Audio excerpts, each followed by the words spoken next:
వెనుకబాటుతనం గురించి చర్చ జరిగినప్పుడు బీహార్ వివిధ సందర్భాలలో చర్చకు వస్తుంది. అంత వెనుకబడిన ప్రాంతమైన బీహార్ నుంచి ఐఏఎస్ ఐపీఎస్లు లేకపోతే ఐఎఫ్ఎస్ లాంటి సెలక్షన్ చూస్తే అత్యధికంగా ఉంటారు. మన దగ్గర ఉన్న అధికారులను చాలామందిని చూసిన బీహార్ రాష్ట్రం నుంచి వచ్చిన వాళ్ళే. దేశ స్థాయిలో సివిల్ సర్వీసెస్లో మనం ఒకసారి లెక్క తీసుకున్నప్పుడు బీహార్ రాష్ట్రానికి ఒక ప్రత్యేకమైన స్థానం ఉంది. మరి అత్యంత వెనుకబడిన ప్రాంతంగా చర్చ జరిగే బీహార్ ప్రాంతం నుంచి ఇంతమంది సివిల్స్కు సెలెక్ట్ అవుతున్నారు, రాణిస్తున్నారు అని అంటే అక్కడ ప్రత్యేకమైన శ్రద్ధ పెట్టడం వల్లనే అది సాధ్యమైంది. మరి అలాంటి ప్రత్యేకమైన శ్రద్ధ, ఆదరణ మన తెలంగాణ రాష్ట్రంలో ఉండాలి. ఇక్కడ యువతను ప్రోత్సహించాలి.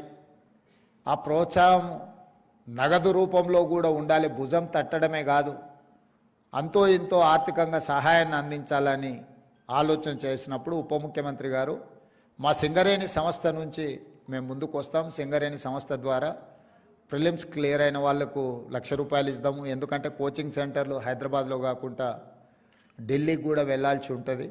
అక్కడ ఉన్నప్పుడు చిన్న చిన్న ఆర్థిక ఇబ్బందులతోటి ఈరోజు బలరాం మన సింగరేణి సిఎండిగా ఉన్న ఒక గిరిజన యువకుడు ₹50 పుస్తకం కొనడానికి లేకపోయినా చే నెంబర్ బస్టాండ్లో, చే నెంబర్ చౌరస్తాలో ఒక కూలీగా పనిచేస్తూ అక్కడి నుంచి ఐఆర్ఎస్కు సెలెక్ట్ అయ్యి ఈరోజు సింగరేణి సిఎండిగా రాణించిండు అని అంటే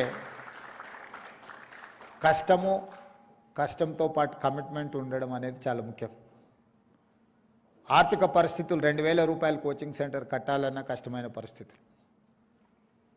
కాస్తో కూస్తో వెసులుబాటు దొరికితే చాలామంది ఆ విధంగా ఎంపికైన వాళ్ళు ఉన్నారు. అందుకే ఈరోజు ఆ చిన్న చిన్న దిగువ స్థాయిలో ఉపాధి హామీ కూలీకి వెళ్ళే వాళ్ళ పిల్లలు కూడా ఈరోజు సివిల్స్కు ప్రిపేర్ అయ్యే సందర్భంలో వాళ్ళు ఢిల్లీ లాంటి నగరాలకు వెళ్ళి ఉండడమే కష్టం, అందులో ఖర్చులు భరించాలంటే కూడా ఇబ్బంది అవుతుంది. కాబట్టి సింగరేణి సంస్థ నుంచి ఆర్థిక సహాయాన్ని అందించాలని మొదటి విడత ₹1,00,000 ఒక్కొక్కరికి. ₹1,00,000 సరిపోతాయంటే ఒకవేళ సరిపోకపోవచ్చు. కాకపోతే ఈ ప్రభుత్వము మాకు అండగా నిలబడ్డది, ప్రభుత్వం మమ్మల్ని ఆదుకుంటుంది అని ఒక మీలో ఆత్మవిశ్వాసాన్ని పెంచడం కోసం ఈ కార్యక్రమం చేపట్టడం జరిగింది.